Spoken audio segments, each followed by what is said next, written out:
Good afternoon, everyone. I would like to call the meeting of the Audit Committee to order, please. Michelle, are there any public speakers? No, Madam Chair, there are no public speakers today. Okay, next we would have the approval of the minutes for the July 19th meeting. May I have a motion? Thank you. A second? Okay, and a vote. Okay, thank you. The minutes are approved. Michelle, can you take us through the work plan? Yes, Madam Chair. As a reminder, there was one change to the October work plan. The single audit report from the July work plan was moved to the October Audit Committee meeting. The Office of Management and Budget issued a 6-month extension to the MTA for the 12/31/20 single audit submission due to the COVID-19 pandemic. Management has been working with external auditors to complete this report. Finally, this is the fourth and final Audit Committee work plan for 2021. The proposed 2022 work plan is included in the committee materials for information purposes, and any proposed changes will be presented for the approval at the January meeting. Any questions? Okay, thanks for the reminder. This change to the work plan was approved at the July committee meeting, therefore no vote is required. Jill Strohmeyer from Deloitte is here to present the results of their review of the MTA consolidated financial statements for the second quarters of 2021. Thank you. Good afternoon. We are in the process of completing our quarterly review procedures of the MTA's consolidated interim financial information for the 6-month period ended June 30th, 2021. A review of the interim financial information consists primarily of analytical procedures and inquiries of management responsible for producing those financial statements. A review is substantially less in scope than an audit, the objective of which is the expression of an opinion. Regarding the financial information, we are not expressing such audit opinion. We are issuing a review report. The quarterly financials presented in your package today are consistent with prior quarters. There were no adjustments made to these financial statements as a result of our procedures. There were no changes to accounting policies or procedures. And we did not note any deficiencies in internal controls during our quarterly procedures. Upon approval today, we'll be in a position to issue our unmodified opinion on the financial statements, which is a clean opinion. That concludes my prepared remarks. I'd be happy to answer any questions on the quarterly review. Are there any questions, David? Yeah, I don't know if at this stage, is there a management letter generally submitted as part of this as to deficiencies that you think should be corrected? So there was a management letter that was issued related to the 2021 audit. Okay. I believe that was discussed at the July meeting. Okay, I may have missed that, right. There are no management letter comments to discuss at this point related to 2021. Okay. If anything comes up during our audit of 2021, that will be discussed with you at a future meeting. Okay, thank you. Any other questions? All right, may I have a motion? Second? And a vote to accept the second quarter 2021 MTA consolidated financial statements? Thank you. The second quarter 2021 MTA consolidated financial statements are accepted. Jill will provide the results of the federal and state mandated single audits of MTA and New York City Transit. Jill? Sure, yes. So we are in the process of completing our single audits of the MTA's schedule of federal awards as well as your schedule of state awards for the year ended December 31, 2020. Just a reminder, a single audit is a compliance audit. Our audits are conducted in accordance with the auditing standards issued by the AICPA as well as government auditing standards, the requirements of uniform guidance, and any requirements from New York State. As Michelle mentioned, due to COVID-19, the Federal Office of Management and Budget did extend the deadline for filing to March 31st, 2022 for December 31 year ends. There were 3 major programs that were in scope this year for our audits for the federal single audit. The first being the Federal Transit Cluster, which is your largest program. The second being the Public Transportation Emergency Relief Program, and the third, the Rail and Transit Security Grant Program. These three programs make up $5.3 billion of the total $5.6 billion of federal expenditures, which is about 95% for the year ended December 31st, 2020. There is only one major program, or only one program for the state single audit, which is the statewide Mass Transportation Operating Assistance Program, which was approximately $150 million. There are no findings to report for either the federal or the state single audit. We have no findings related to compliance or internal control matters. Within your package, there are a number of compliance opinions and internal control reports, all of which were unmodified or clean reports. And that concludes my prepared remarks related to the single audits. Thank you, Jill. Are there any questions? May I have a motion to accept the single audit reports? A second to accept? And a vote, please? Thank you. The single audit reports are accepted. Now for the appointment of the external auditors. This is the final year of the external audit contract between MTA and Deloitte that was awarded in December 2015.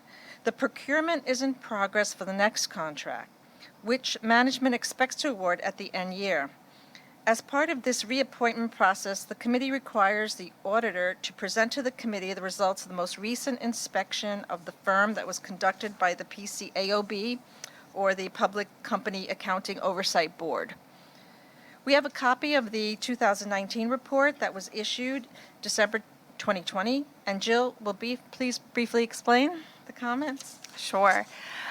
So due to the fact that Deloitte is registered with the PCAOB, and we perform audits of publicly traded companies, every year the PCAOB is required to inspect some of our audit working papers in support of those audits. So I believe we were provided the 2019 inspection report, which is the latest report available at the time, in which 58 public issuers were selected for review by the PCAOB. And they had 6 comments resulting from their review of those 58 public company engagement audits. The identified deficiencies from the PCAOB primarily related to Deloitte's testing of internal controls and or substantive testing areas related to revenue and revenue-related accounts and or inventory. I do want to point out that Deloitte had the lowest number of audits with Part 1 findings compared to our other Big Four competitors. So the PCAOB covers the reviews of public company clients, but I also want to mention that we also have a peer review performed every 3 years as required by AICPA.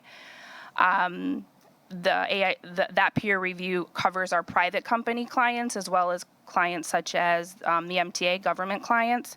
Our latest peer review report was just issued in November of 2020, in which Deloitte received a pass rating, which is the highest possible rating that an accounting firm can receive. So that concludes my prepared remarks on the inspections. Thank you, Jill.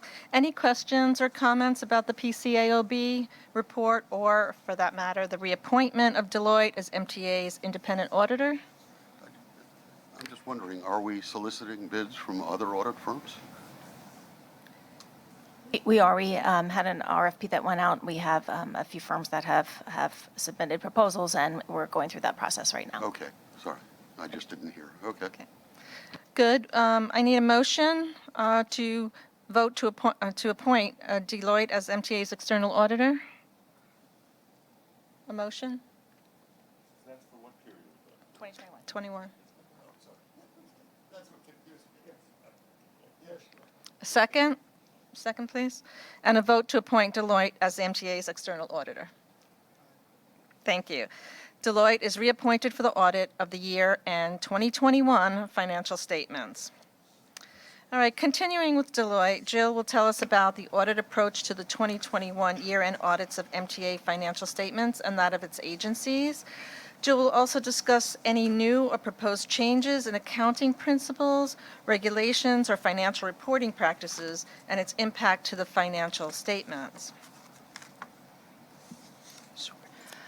So I believe the members of the committee were provided with an audit plan from Deloitte outside of the booklet. So I'm going to take you through that document now. Before I do that, I do want to introduce some key members of the Deloitte audit team, some familiar faces and continuity on the engagement team. To my right, you have Kostas Makrakis. He's a managing director and signs a number of the MTA standalone agency audits. To his right is John Hughes, senior manager, works on a number of the audits, including the Transit Authority, CERTOA, and bus company audits. John is also joining our Triborough Bridge and Tunnel team this year. And at the end, we have Darshan Patel. He's my senior manager and my federal and state single audit specialist. And he really leads the day-to-day activities of the single audits that we perform. So on page 3, it lists out, and page 4, it lists out our team. In addition to the folks you see here at the table, we have a number of other people who are important to the audits that we do here. We have our second level review partner, Kathleen Candela and Elaine Reyes, who spend a lot of time in our government space nationwide. We have a number of specialists that are also involved with the audits each year. John Potts is one of our actuarial specialists who reviews assumptions and methods related to pensions and OPEB. We also have Leah McGuire, who is our IT specialist. You may have seen her at previous meetings. She'll be returning again this year. So on page 5 begins our discussion around the risk assessment for our 2021 audits. At this point in time, we've identified one significant risk related to the audits of the financial statements, and that relates to management override of controls. I do want to point out that in every audit that Deloitte performs, whether it's a public company client, a private client, or a government client, management override is a significant risk in every single one of our engagements. We do perform direct and focused procedures to address this risk. We look at journal entries made by management and posted to the system. We run special data analytics on those journal entries to determine whether or not any of the journal entries exhibit characteristics of fraud. We also focus closely on estimates in which there could be bias on the part of management. And then we also look at any unusual or significant transactions that occurred during the year and spend a lot of time focusing on those type of things. On page 6, there are some additional areas that we'll focus on this year. So we only have the one significant risk, but we have some areas that we will be looking at. The first one is COVID-19 impact. It's still real. We're still dealing with it. You're still dealing with it. So we'll again be looking at COVID-19 specifically related to cash flow projections, meeting debt covenants, and going concern assumptions. Pension and post-employment benefit liabilities, large liabilities on your statement of net position. We spend a good amount of time, involve our specialists testing those areas. We'll be looking at fare revenues, including ticket and passenger revenues. We'll spend time this year looking at grants, appropriation, and tax revenues. We do every year, but we'll even have a more focus on CARES Act monies that you may have received during the year. And if you receive any CRIS or ARPA funding, we'll be looking at that as well. We will also be looking at your debt. Of course, you are in the market quite often, and so you're large issuers of debt, and so we spend a good amount of time testing debt. And then for the state and single audits, we'll be looking at the compliance requirements that we're required to look at as directed by the Office of Management and Budget. Well, we don't plan to use the work of internal audit. We do have conversations, frequent conversations with internal audit. We receive all of the reports from internal audit, and we read those reports in our risk assessment procedures in determining where we're going to test and how much testing to perform. On page 7, it lays out the audit timeline. I will just say that this timeline is very consistent with years past, with the financial statement issuance targeted for the end of May. Page 8 lists out all of the reports that we will issue for 2020-2021. Again, similar to last year. No changes. Pages 9 through 16 takes you through some specifics related to the Deloitte audit methodology. I won't go over those in great detail, but you're free to read through those. Page 17, 18, and 19 lists out our latest peer review report. I mentioned this a couple of moments ago. Grant Thornton was our peer reviewer, issued a review of PASS, and that is all detailed here on pages 17, 18, and 19. I'm required to share that information with you under government auditing standards. And then pages 20 and 21 is a technical update. These are new GASB standards that will impact the MTA in the future or near future. I will say that for 2021, there are no accounting pronouncements that MTA is required to implement or adopt. That's mainly due to the fact that GASB 95 delayed everything by either 12 months to 18 months, so a little extra time because of COVID.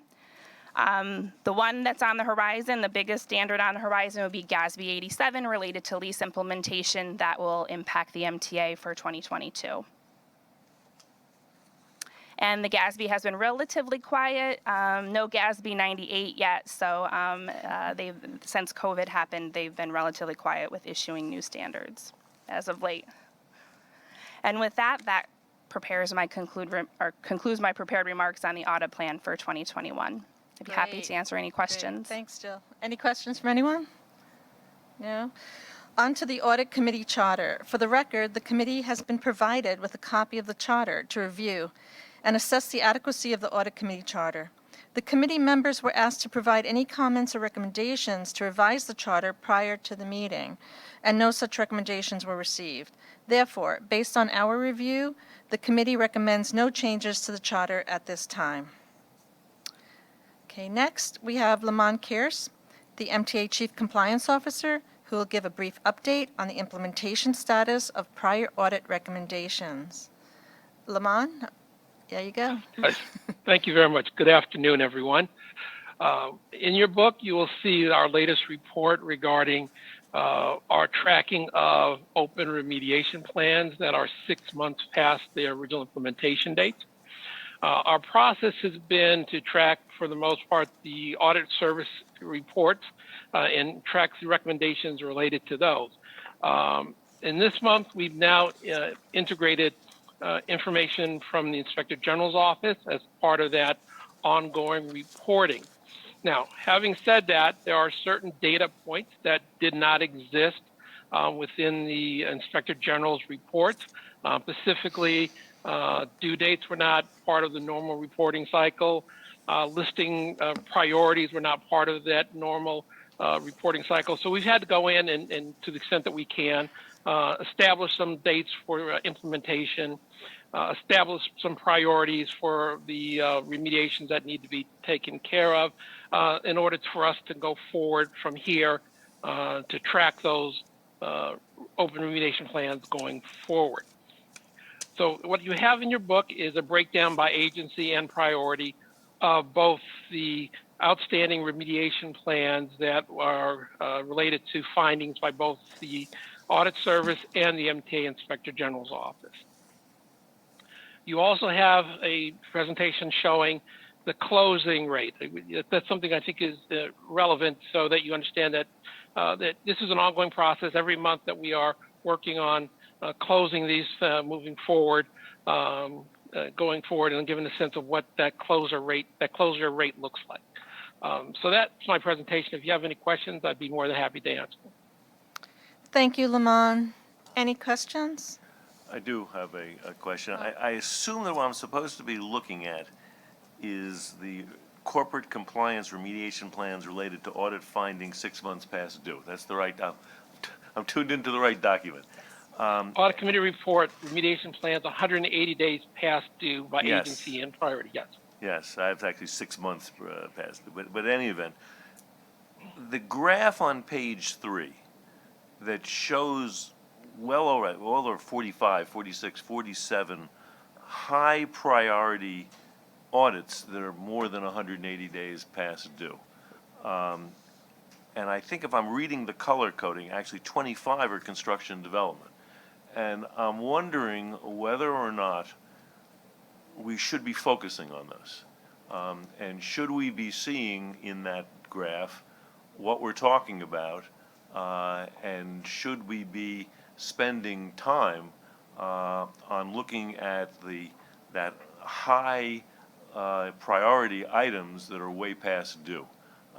And so I'm concerned that there is something of a bell ringing here, and should we be snapping to attention? All I can tell you, at least as it relates to C&D, some of those are in flux. As C&D was developed, remediations that were existing in other agencies, New York City Transit, Metro North, that related to capital are being shifted and reassigned to C&D. So that's one of the reasons you might see an increase in C&D. As it relates to some of these high ones, yeah, I mean, obviously things that are listed as high and that are 180 past due are definitely worth, looking into and reviewing. But as I had said initially, when we started tracking this, we know that there are some of these that are frankly that have been implemented, but that haven't been able to provide adequate amounts of documentation. What we are doing is not just, tracking these in a vacuum. Part of what we've done is now, as I had mentioned, I think at the last committee meeting, established a requirement that not only that you say that you closed it, but you can prove it as well. So, as we work with management and they tell us that these things have been closed and we say, thank you very much, but you now have to provide us with the documentation. And as we've been going through the process, we've been finding that, we're getting the documentation. It gets reviewed by both compliance and audit services in terms of being able to close them out. It takes both of us agreeing, both Michelle and I, to agree to close these things out. Just wondering whether we should put a little more meat on the bone here and know what these 46 items are and get some sort of update on a regular basis of what's happening with them. So, I mean, absolutely, we can issue a report Yes. from the system, and that's one of the best things about this new system that we have is that it's very easy for us to run the reports that give the details of the finding, and so we can provide those details to you. We used to only report on this once a year, actually, as part of the audit committee meetings, and so the external review that was done for that recommended the transformation had talked about us kind of keeping our eye on that more frequently. So it's actually now part of every one of our audit committee meetings. So before the next audit committee meeting, I can provide the list of all the open recommendations that are past due, so you can see what they are yourselves. Or maybe categorize a bit. No, absolutely, yeah. So Yeah. yeah, Yeah, we already have that. yeah. Sorry. Yes, Lamont, go ahead. Yeah, I mean, we do have that information, and we can definitely provide it. Michelle, I would give a caveat that, we do need to look at it in terms of there's some of that might be sensitive and might be more appropriate for an executive session versus an open meeting. Yep, that's fine. Thank you. Any other questions? Okay, next I have a 4-page draft report that covers the activities of the audit committee during the 12 months ended July 31st, 2021. A draft of this report was circulated to you for your review and comments last week. Do we have any questions or suggestions? Okay, may I have a motion? Thank you. A second? Thank you, Bob. And a vote to approve this report for submission to the full board. Thank you. Thank you. The draft report will be finalized and submitted to the board. Now, pursuant to Section 105(1) of the New York State Public Officers Law, the Audit Committee will go into executive session. We need a motion to go into executive session.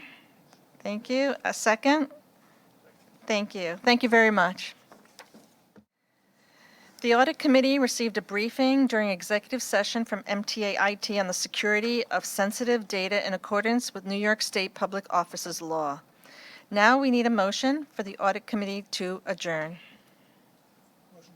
Thank you. Second, please. Thank you. And a vote? Thank you. The Audit Committee is adjourned. Thank you very much.